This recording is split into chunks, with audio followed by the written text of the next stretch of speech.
ଶରଧାପୁର ଠାକୁରାଣୀ ମନ୍ଦିରରୁ ଚୋରି ଅଭିଯୋଗ। ଗଜପତି ଜିଲ୍ଲା ଗୁରାଣ୍ଡି ଥାନା ଅନ୍ତର୍ଗତ ଶରଧାପୁର ଗ୍ରାମରେ ଥିବା ଠାକୁରାଣୀ ମନ୍ଦିରରୁ 10 ଭରି ରୂପା ଅଳଙ୍କାର ଚୋରି ହୋଇଛି। ଏନେଇ ମନ୍ଦିର କମିଟି ସଦସ୍ୟ ଚେଲି ଦାମୋଦର ଦାସ ନାଇଡୁ ଗୁରାଣ୍ଡି ଥାନାରେ ଅଭିଯୋଗ କରିଛନ୍ତି। ସୂଚନା ମୁତାବକ ମନ୍ଦିର ପୂଜକ ସନ୍ଧ୍ୟା ସମୟରେ ଠାକୁରାଣୀ ମନ୍ଦିରର ପୂଜା ସାରି ଘରକୁ ଫେରୁଥିଲେ।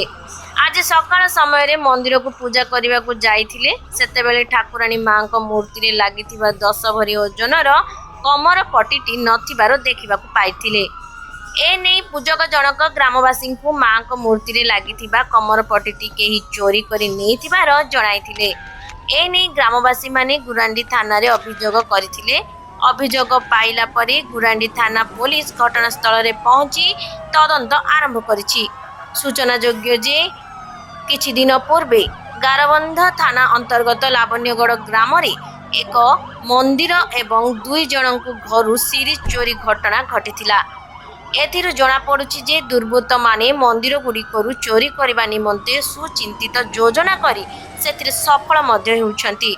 ଏଥିପ୍ରତି ପୋଲିସ ସ୍ୱତନ୍ତ୍ର ଦୃଷ୍ଟି ଦେବାର ଆବଶ୍ୟକ ରହିଛି ବୋଲି ଅଞ୍ଚଳବାସୀଙ୍କ ମଧ୍ୟରେ ମତ ପ୍ରକାଶ ପାଇଛି। ଆମର ଠାକୁରାଣୀ ମନ୍ଦିର ରୂପା 58 ବୋଲିକି ଗୋଟେ ଥିଲା, ସେଟା ହେଉଛି 10 ତୋଲା। ଆମେ 4 ଦିନ ହେଲାଣି ଦେଖିନଥିଲୁ। ଆଜି ମନ୍ଦିରକୁ ଯାଇକି ଦେଖିଲା ବେଳକୁ ସେଇଟା କିଏ ଚୋରି କରିକି ନେଇଯାଇଛି। ଆଉ ଚାବି ପଡ଼ିଛି, ମାତ୍ର କେମିତି ସେଇଟା କିଏ ନେଇଛି ଆମେ କହିପାରୁନୁ। ଜଣ ପାଖରେ ଚାବି ଅଛି, ସେ ତାକୁ ପଚାରିଲେ ମୁଁ ଜାଣିନି ବୋଲି କହୁଛେ। ହଁ, ପୋଲିସକୁ କମ୍ପ୍ଲେଣ୍ଟ ଦେଇଥିଲୁ। ତାଙ୍କେ କ'ଣ ଷ୍ଟେପ୍ ନେବେ କ'ଣ। ଶରଧାପୁର ଗ୍ରାମ ଆଉ ଆମର ଠାକୁରାଣୀ ମନ୍ଦିରର ଠାକୁର ପାଖର ଅଣ୍ଟାରେ ଥିବା କମର ପଟାଟି ହଜିଯାଇଛି।